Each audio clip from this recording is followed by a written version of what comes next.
በኢትዮጵያ ሀገራዊ ምክክር ጉባኤ ላይ የሚሳተፉ ሴቶች ቁጥር በእናንተም ጥረት በእኛም ድካም በሁላችንም ድካም ቁጥሩ የተሻለ ሆኖ እያገኘነው ነው። በኢትዮጵያ ሀገራዊ ምክክር ጉባኤ ላይ ከፍተኛ የሆነ ተሳትፎ የኢትዮጵያ ሀገራዊ ምክክር ኮሚሽን ከእናንተ ላይ ይጠብቃል።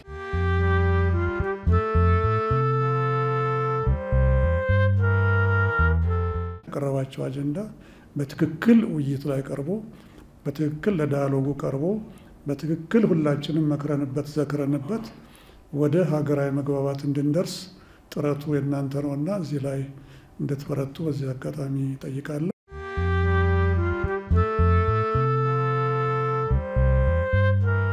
አጀንዳዎቻችን በ8 ዋና ዋና ክፍሎች የተከፈሉ ናቸው። አጀንዳውን በጋራ አቅርበን በጋራ በምክክር የምንፈታበትን ሁኔታ ለማመቻቸት ነው።